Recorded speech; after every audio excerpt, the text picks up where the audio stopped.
Eu entrei com uma comunicação criminal no chefe de Estado-Maior Conjunto das Forças Armadas, visando a instauração de um inquérito militar, porque em fevereiro desse ano, o ministro Fachin, ele deu uma entrevista dizendo que poderia assegurar, poderia garantir que a justiça eleitoral brasileira poderia estar sobre ataques de hackers russos. Essa é uma denúncia muito grave, vindo de um ministro do Supremo Tribunal Federal. Então era presidente do TSE. Há uma semana antes de assumir a presidência do TSE, e quando se tem ataques hackers russos, entendo que é uma ameaça à segurança externa do país, uma ameaça à soberania nacional. Por muito menos, através de um e-mail que um site mandou para o TSE, por muito menos a Polícia Federal instaurou o inquérito 1468 do Distrito Federal, apurando que comprovou-se que realmente teve uma invasão de hacker. Aquele inquérito que o Bolsonaro tinha comunicado, passado à população. Ali foi comprovado. Tá? A extensão dos danos, a conclusão, ainda está sob sigilo, né? Porque a população não pode ter acesso. Porém, nós temos que contextualizar, porque parte desse consórcio, que são canalhas, eles estão manipulando a informação. Eles dizem que é golpismo, eles dizem que os golpistas que não aceitaram o resultado... Antidemocrático. Eles dizem que as Forças Armadas não apontaram nenhuma fraude. A gente tem que explicar isso aqui para a população, porque não é bem assim.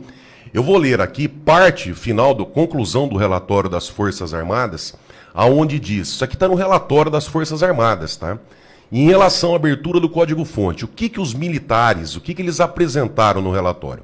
Primeiro, foram autorizadas somente análises táticas, inviabilizando a compreensão da sequência de execução de cada parte do sistema, bem como do funcionamento do sistema como um todo. 2. Não foi autorizado o acesso ao sistema de controle de versões do SEV, Sistema Eletrônico de Votação, não assegurando que a análise do código-fonte estava sendo realizada na última versão do software. 3. Não foi concedido acesso às bibliotecas de software desenvolvidas por terceiro. 4. As restrições às fiscalizações no ambiente da análise dificultaram a inspeção de um sistema complexo que possui mais de 17 milhões de linhas de código-fonte. Eles entraram numa sala com 17 milhões de linhas para analisar com papel e caneta. Em relação à cerimônia de assinatura digital e lacração dos sistemas, que os generais, os militares dizem, foi observado que os computadores utilizados no processo de compilação acessaram infraestrutura de rede e não foram informadas as estruturas acessadas ou suas localizações. 2. O processo de inspeção de código-fonte não contempla análise de seu histórico de modificações.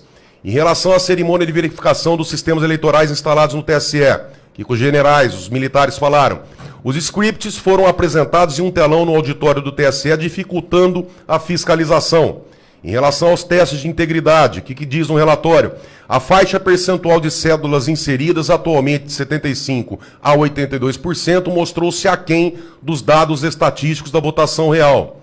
Em relação ao projeto piloto com biometria, o que os militares dizem?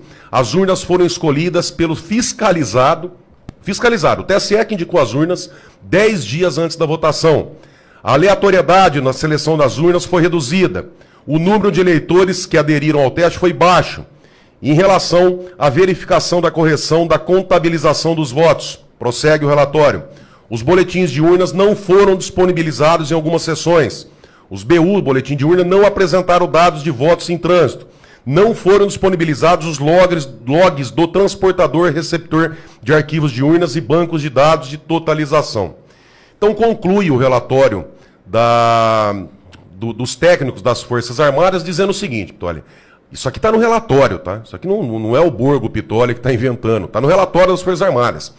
Apesar da intenção de conferir transparência ao processo, as ferramentas e os procedimentos disponibilizados pela equipe técnica do TSE para o trabalho das entidades fiscalizadoras não foram suficientes para uma análise técnica mais completa.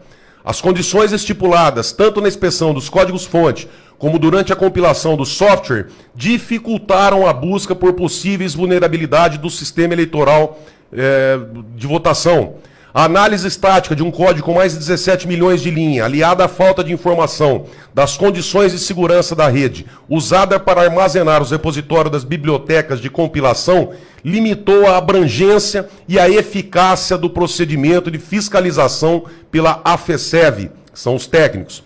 Assinala-se a não disponibilização do controle de versões como importante lacuna na fiscalização dos códigos-fonte.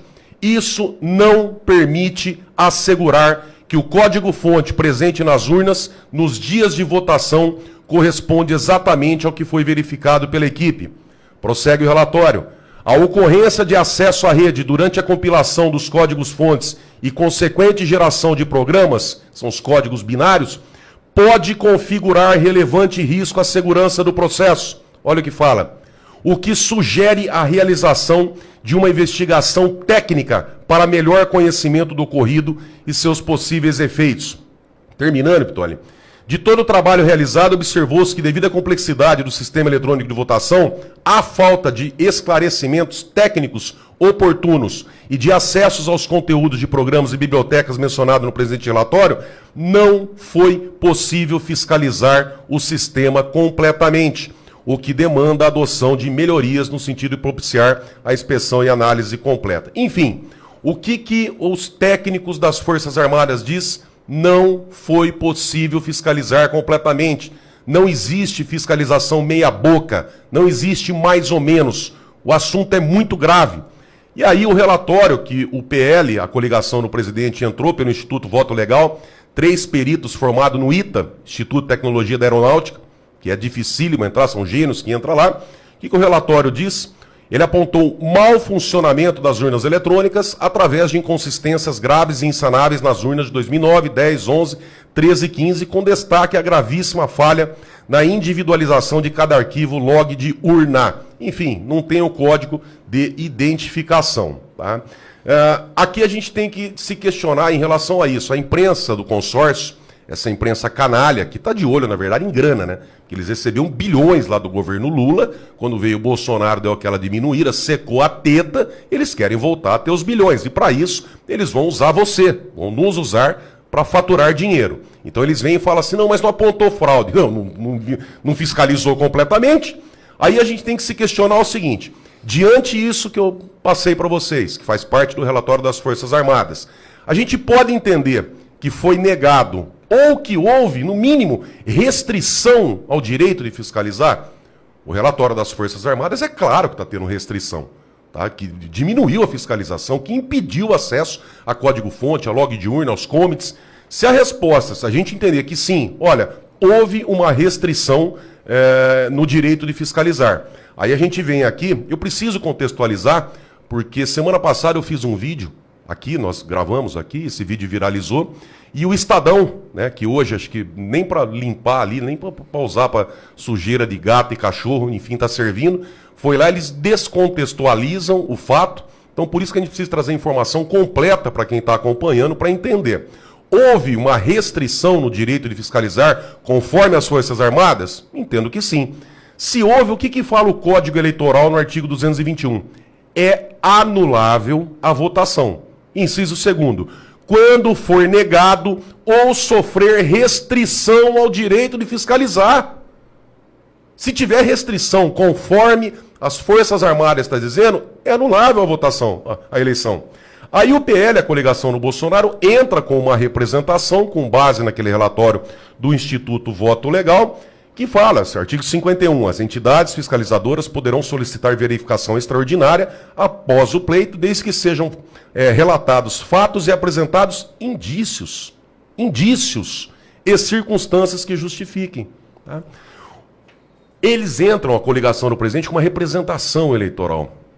Faz a distribuição para a ministra Carmen Lúcia. Uai, seu app de vídeos curtos.